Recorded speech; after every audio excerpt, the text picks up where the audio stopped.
ओम नमः शिवाय। मैं हूं ज्योतिर्विद पंडित दीपक दुबे और उपस्थित हूं आपके साथ इस महीने का राशिफल लेकर। कुंभ राशि वालों के लिए कैसा रहेगा जून का महीना, करेंगे इसके ऊपर चर्चा। इस महीने यदि देखा जाए तो शनि देव का परिवर्तन 21 जून को वक्री अवस्था में आपके एकादश भाव से आपके दसम भाव में प्रवेश करेंगे, वृश्चिक राशि पर आएंगे। बृहस्पति आपके अष्टम भाव में चल रहा है, वक्री था, अब यह मार्गी हो जाएगा। राहु केतु अपने स्थान पर बने हुए हैं। बुध शुक्र और सूर्य अपना अपना स्थान परिवर्तित करेंगे।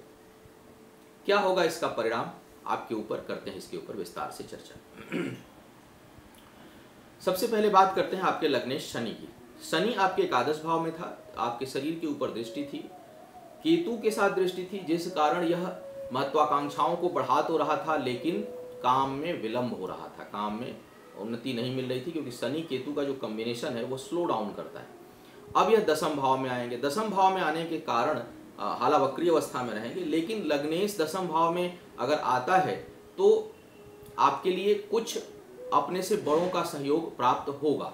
आपकी महत्वाकांक्षाएं जो हैं वह कुछ उसकी कुछ पूर्ति होगी, क्योंकि केतु है तो आवश्यकता से अधिक महत्वाकांक्षा को बढ़ाता है, डिजायर्स को बहुत इंक्रीज करता है। शनि के दसम भाव में आने के कारण, बड़े लोगों के सहयोग मिलने के कारण, अपने से बड़ों का सहयोग मिलने के कारण आपको इसमें कुछ लाभ मिलेगा, लेकिन कुछ जगहों पर भारी मतभेद भी हो सकता है। तो थोड़ा अपने को यदि आप विनम्र रखे रहेंगे, अपने को थोड़ा आप संतुलित रखे रहेंगे तो ही आपको लाभ होगा, अर्थात अन्यथा यदि अपने अंदर उग्रता बढ़ाएंगे तो आपको कठिनाई हो सकती है।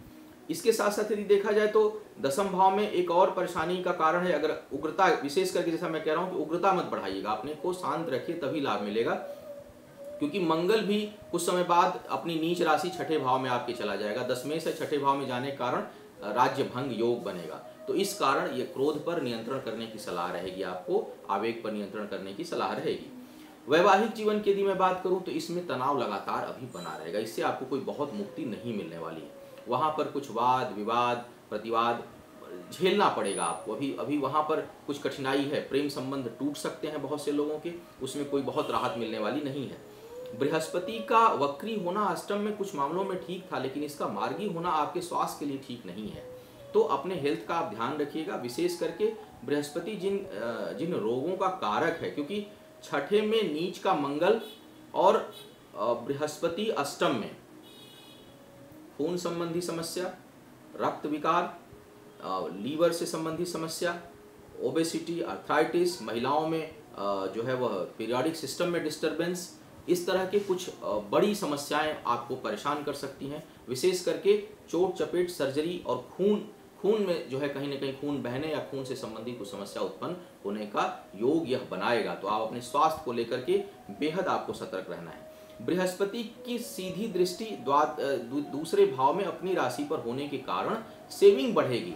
आप केतु का इन्फ्लुएंस तो रहेगा, लेकिन मुझे लगता है कि बृहस्पति के कारण आपकी वाणी भी बेहतर रहेगी, आप बेहतर जज कर पाएंगे चीज़ों को, थोड़ा शांत आपको बृहस्पति करेगा। तो मुझे लगता है कि 10 जून के बाद जब बृहस्पति मार्गी होगा तो हेल्थ के मामले में तो ठीक नहीं है, लेकिन यह कहीं आपके बौद्धिक क्षमता को बढ़ाएगा, संतुलन देगा, कहीं आवेग और शिथिलता दोनों के बीच में संतुलन यह स्थापित करेगा, तो यह लाभ देगा। सेविंग भी कहीं ना कहीं से कुछ ना कुछ होगी, क्योंकि काम कुछ न कुछ पदोन्नति, जैसे मैंने कहा कि होने का योग बन रहा है, तो मुझे लगता है कि जिन लोगों को पदोन्नति होगी निश्चय ही कुछ उनके इनकम में बढ़ोतरी होगी और सेविंग के लिए यह बेहतर होगा। शुक्र और बुध का केंद्र में आना आपके लिए लाभकारी होगा। 15 जून के बाद मुझे लगता है कि आपको बहुत से मामलों में, विशेष करके जो लोग जमीन जायदाद खरीदना चाहते हैं उनके लिए एक अच्छा योग बनेगा। तो हो सकता है नई गाड़ी आप खरीद लें, हो सकता है मकान आप खरीद लें। तो इस समय यदि आप कोई निवेश करते हैं स्थायी संपत्ति में, बड़ी संपत्ति में निवेश करते हैं, तो वह सार्थक होगा। विशेष करके यदि मंगल या बृहस्पति की दशा अंतर्दशा ना हो, यदि अंतर्दशा शुक्र शनि या बुध की हो, तो आप निवेश करिए, आपको नुकसान नहीं होगा। इस चीज़ का आपको ध्यान रखना चाहिए कि आप निवेश कर सकते हैं। वाहन का सुख मिलने की काफ़ी संभावना बन रही है इस समय, जो है पारिवारिक सुख में भी, केवल दाम्पत्य सुख को छोड़ दूं तो पारिवारिक सुख में इस समय आपको बहुत लाभ और बड़ी शांति का जो है अनुभव आपको होगा।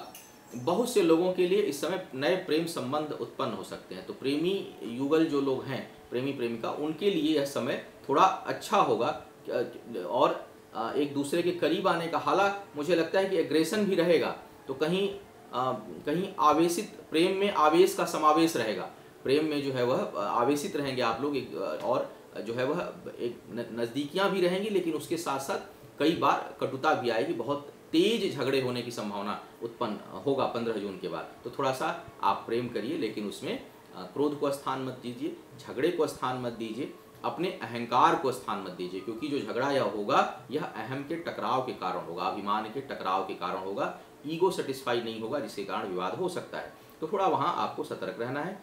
विद्या, बुद्धि और शिक्षा, एजुकेशन के लिए यह समय बहुत अच्छा होगा, इसमें सफलता मिलेगी, लेकिन संतान के लिए बहुत अच्छा योग नहीं है। तो जो गर्भवती महिलाएं हैं उनको थोड़ा सतर्क रहना है, और थोड़ी कहीं भी कोई जो है वह मेडिकल के मामले में, क्योंकि महिलाएं थोड़ी लापरवाह होती हैं, अपने स्वयं के प्रति लापरवाह होती हैं, दूसरों के प्रति बहुत जागरूक होती हैं। तो आप अपने प्रति थोड़ा जागरूक होइए, भले दूसरे के लिए थोड़ी लापरवाही हो जाए। तो अपने स्वास्थ्य का ध्यान रखिए, अपने सेहत का ध्यान रखिए, और अपने समय को बेहतर बनाइए। अब बात कर दूं कि सतर्क कब कब रहना है। सप्ताह के पहले भाग में अपने जीवन साथी के साथ संबंधों को लेकर और अपने स्वास्थ्य को लेकर बेहद सतर्कता बरतना है। सप्ताह के मध्य में केवल और केवल अपने स्वास्थ्य को लेकर सतर्क रहिए, कहीं चोट चपेट लगने का योग बनेगा, कहीं तेज आघात लगने का योग बन रहा है। और सप्ताह के अंतिम भाग में यदि मैं देखूं तो संतान के लिए कुछ कष्टकारी समय हो सकता है। उम्मीद है मेरे बताए हुए चीज़ों से आपको मार्गदर्शन मिलेगा और आपका समय और बेहतर हो सकेगा। आपका आने वाला समय शुभ हो, आयु, आरोग्य और ऐश्वर्य की वृद्धि हो। इन्हीं शुभकामनाओं के साथ आपसे विदा लूंगा। पुनः मुलाकात होगी किसी नए विषय पर। तब तक के लिए मुझे आज्ञा दें। ओम नमः शिवाय।